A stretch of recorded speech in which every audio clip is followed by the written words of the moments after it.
torbeen turizimii Oromiyaa waggaa shaniin dura jedhee yeroo jalqabu torbeen turizimii Oromiyaa fi Komishinii Turizimii Oromiyaa dhufiitiin isaa tokko ta'a jecha. Komishinii Turizimii Oromiyaa erga hundeeffame waggaa shanii. Waggaa shanan darbaniin dura waggaa lama dursee immoo jijjiiramatu dhufee jijjiiramaan booda dhimmoota mootummaan keenya dhimmoota gurguddoo dinagdee keenya dandamachiisaa godhee itti fufsuudhaaf biyya kana ceessuudhaaf kan filate keessaa dameewwan dinagdee jedhee adda baasee shanan keessaa tokko turizimii ta'uunsaa hubatame. Mootummaan naannoo Oromiyaa kana sirriitti ilaaluudhaan Komishinii Turizimii Oromiyaa of danda'ee akka inni hundaa'u murtii seena qabeessaa erga godhe booda komishinichi karooraa fi tarsiimoo akkasumas immoo tooftaalee garaagaraa bocuudhaan turizimii Oromiyaa kana sadarkaa irra jiru irraa sadarkaa guddaatti ceesisuudhaaf hojiilee hojjechuu barbaachisan maal fa'aadha jedhee erga dabaasee booddee wantoota jalqabe keessaa tokko taatee flagship ta'ee adda ta'ee Oromiyaa sirriitti waltajjii addunyaa irratti beeksisuudhaan Oromiyaa kana turizimii Oromiyaa kana Oromiyaa keenya kaartaa turizimii addunyaa irratti kaa'uudhaaf jalqabe jechuudha. Egaa torbee turizimii Oromiyaa marsaa tokkoffaa lammaffaa sadaffaa afuraffaa jennee amma shanaffaarra geenyeerra. Torbeen turizimii Oromiyaa kun taatee waggaatti al tokko gaggeessinudha. Jala bultii irreechaa irratti gaggeessina. Guyyaa sadiif gaggeeffama. Barana fulbaana 20 kaasee amma fulbaana 22 bara 2018tti asuma hoteela Skylark handhuura Oromiyaa magaalaa Finfinnee keessatti gaggeeffama. Sagantaan kun yeroo hundumaa jala bultii irreechaa irratti yeroo gaggeeffamu irreechaaf faayaa fi miidhagina guddaa ta'ee fudhatamuu danda'a. Keessumattuu immoo kalaqa teekinooloojii turizimii wajjiniin wal simsiisuudhaan turizimiin naannoo keenya bal'inaan addunyaadhaaf akka beeksifamuu fi waan Oromiyaan qabdu qaamoleen waltaasistoota yookaan immoo biizinasii turizimii daldala turizimii adda addaa irra jiran waa'ee Oromiyaa kana sirriitti hubatanii miidiyaaleen biyya keessas biyya alaa sirriitti hubatanii akka hubachiisanii fi turistoonni baay'een lakkoofsaan baay'inaan akkasumas immoo warra spend gochuu danda'an gara Oromiyaa bakkeewwan hawwata turizimii Oromiyaa dhufanii Oromiyaadhaaf eebba akka ta'an sanarraa darbee immoo biyya Itoophiyaadhaaf immoo eebba akka ta'an yaadameeti jechuudha. Kaayyoon torbee turizimii Oromiyaa kana bakkeewwan hawwata turizimii Oromiyaa keessa jiran yookaan immoo qabeenya turizimii Oromiyaan qabdu kan aadaa kan seenaa fi kan uumamaa hunduma isaa walitti qabuudhaan iddoo tokkotti beeksisuudhaan yaa'iinsa turistii akka dabaluuf kan taasisudha jechuudha inni tokkoffaan. Lammaffaan walta'iinsaa fi hariiroo qaamolee mootummaa miti mootummaa fi dhaabbilee addunyaa wajjiniin uumuudhaan miidiyaalee addunyaa miidiyaalee biyya keessa wajjiniin uumuudhaan turizimiin keenya akka dhaadheeffamuu fi faayidaan irraa argamu biyyaa fi hawaasa keenyaaf akka qaqqabuuf sababa guddaa ta'uudha jechuudha. Inni kan biraan investimentii harkisuudha. Investimentii harkisuu gaafa jennu investariin kamiyyuu especially foreign direct investment investors warra ta'an yeroo biyya dhufan dura turistii ta'anii dhufan biyya daawwachuudhaaf dhufan. Erga biyya daawwatanii biyya jaallatan boodidha kan murtoo isaanii murteessan jechaadha. Dura keessummaa ta'anii dhufan yookaan hoggansa biyya isaanii wajjiniin yookaan head of state wajjin yookaan immoo of danda'an yookaan immoo akkasumaan bashannanaaf dhufuu danda'u. Achiin yaada investmentii fudhatu jechaadha. So tourism is a gateway jechaadha karra investmentiidhaaf waan ta'eef invest in Oromiyaa kan jedhu walitti hiinee gaggeessina jechuudha. Yeroo ammaa kana turizimii keenya giddugaleessa godhachuudhaan achi keessatti immoo carraawwan investmentii Oromiyaan qabdu akka inni beekamuu fi akka inni dhaadheeffamu hojjechuu irratti fuulduratti hiriira jechuudha. Gadaa special economic zone bulchitoota magaalaa qabnu hundumaa wajjiniin akkasumas immoo biiroo investmentii fi industirii Oromiyaa wajjin walta'iinsaan hojjenna jechuudha. Gama biraatiin aadaa dhaadheessuu hariiroo ummatoota hariiroo hawaasaa wajjin qabnu dhaadheessuu beeksisuu wajjin wal qabatees hojii gahee olaanaa qaba. Biyyoonni garaagaraa ni hirmaatu boodarratti ittiin deema. Kan biraa biraandii viizit Oromiyaa jedhu yeroo ammaa kana Oromiyaa jettanii yookaan waa'ee biraandii yeroo dubbattan viizit Oromiyaa isinii dhufa. So viizit Oromiyaa kun Oromiyaa daawwadhaa jechuudha. Biraandiin kan kun Itoophiyaa Land of Origins jedhu wajjiniin waliin ta'ee addunyaa hundumaa biraa akka gahuu fi Oromiyaa akka itti beeksisuuf carraa guddaa banaa jechaadha kaayyoon isaa kana. Erga waa'ee kaayyoo isaas ni kaasee maal faatu gaggeeffama aktiivitiiwwan yookaan qophiiwwan akkamiitu kana keessatti argamu kan jedhu sinii kaasa jechuudha. Tokkoffaan egzibishiniin jira. Egzibishiniin kun bakkeewwan hawwata turizimii naannoo keenya adda durummaadhaan ittiin beeksisna jechaadha. Waltajjichi keenya waan ta'eef sirriitti exhaust goonee hin beeksisna.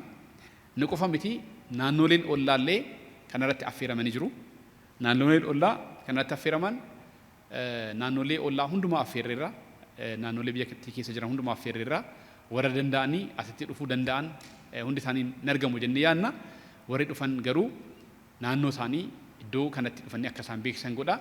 Kun immoo maal nu gargaara? Hariiroo naannolee wajjin jiru, hariiroo uummatootaa gidduu jiru cimsuu keessatti illee waltajjiin kun waltajjii gaarii ta'e tajaajila jechuudha. Kana qofa miti dhaabbileen turistii idil addunyaa kan qindeessan biyyoota garaagaraa irraa dhufan jiru. Keeniyaan ni dhufa, Magical Kenya, Uganda, Pearl of Africa ni dhufa, Visit Rwandaan illee ni dhufa, Namibiyaan ni dhufu, Jibuutiin ni dhufu, Burundiin ni dhufu jechuudha. Biyyoota biraallee expect goona ammaaf garuu kan form nu godhan biyyoota 6 jechuudha. Biyyoonni kunniin dhufanii biyyoota isaanii hin beeksisu. Kana qofa miti tuura opereetoroota biyya kana keessa jiranii wajjiniin hariiroo uumuudhaan qabeenya turizimii Oromiyaa fi Itoophiyaa keessa jiran qindoominaan beeksisuu irratti ni hojjetu jechuudha. Kun immoo Oromiyaa irraa darbee biyyaaf hammam akka hojjetaa jiru komishiniin keenya hin agarsiisa jechuudha. Kana qofa miti dhaabbileen teekinooloojii garaagaraa, dhaabbileen immoo small and medium enterprise yookaan immoo industirii maayikiroo fi xixiqqaan illee kana keessatti carraan kennamee fi ni dhiyeessu jechuudha. Kanaan alatti waldaaleen turizimii, waldaaleen hoteelotaa, hospitaaliitiif and turizim keessatti warra hojjetan martuu carraan isaaniif banaadha. Kanarratti warri argamuu danda'an illee carraa kanatti fayyadamanii of ni beeksisu jechuudha. Agarsiisni aadaa garaagaraa hin jiraata.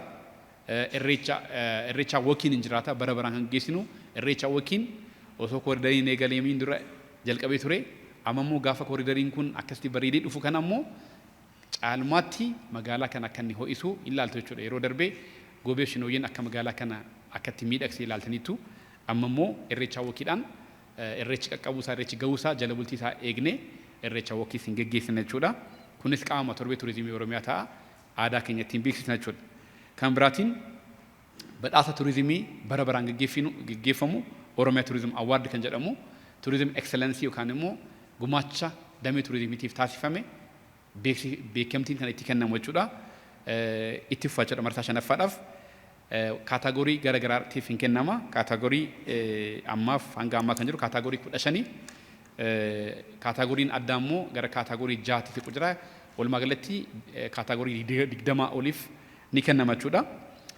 Hirmaattoonni sagantaa kanarratti argaman akkuma sile kaasee dhaabbileen turistii idil addunyaa biyyoota Keeniyaa, Ruwaandaa, Burundii, Ugaandaa, Naamibiyaa fi Jibuutii irraa ni argamu. Akkasumas immoo naannoleen waajjiroleen yookaan biirooleen turizimii naannolee irraa ni argamu. Tuura opereetoroonni biyya kana keessa jiran illee ni hirmaatu. Haayikiing giruup yookaan immoo waltaasiftoota deemsa miilaa haayikiing giruup jedhamanii warra beekaman ni hirmaatu. Ispeeshaalii dargaggoota keessatti fudhatamummaa guddaa qabu. Yeroo boqonnaa keessatti ta'ee yeroo adda addaatti biyya isaanii akka baran, dargaggoonni akka baran, akka isaan maallaqa xiqqaadhaan bashannananii fi galiin turizimii damee sana irraa akka argamu kan taasisanidha. Qaamolee kanaaf illee iddoon jira jechuudha.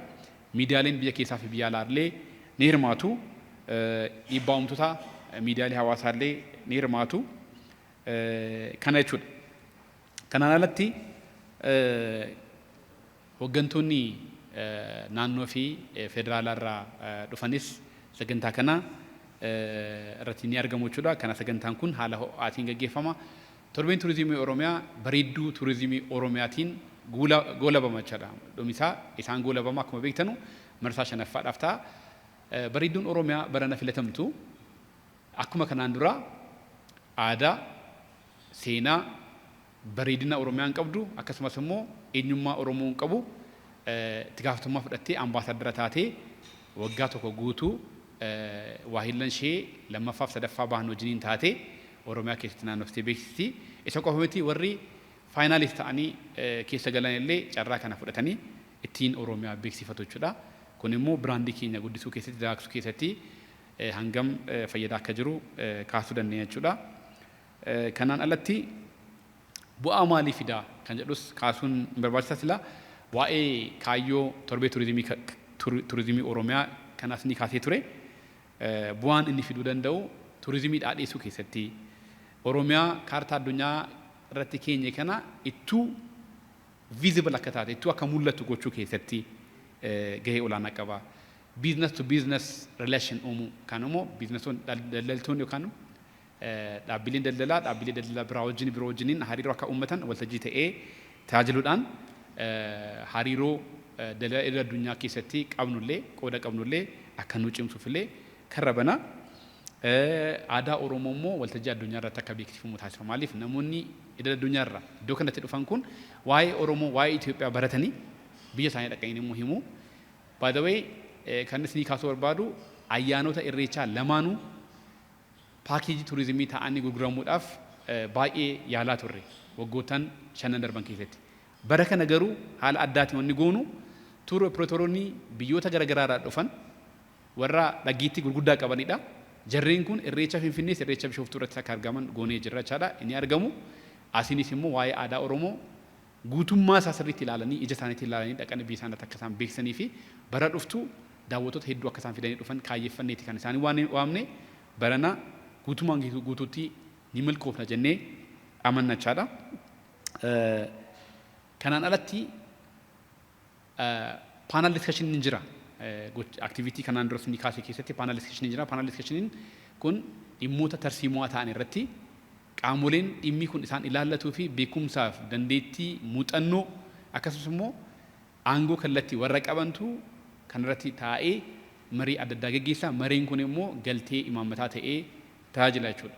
Kun immoo imaammata fooyyessuu, hojimaata fooyyessuudhaaf immoo qooda guddaa qabaachaadha. Walumaa galatti torbeen turizimii Oromiyaa qabiyyeewwan kanaa fi kana fakkaatan of keessaa qaba.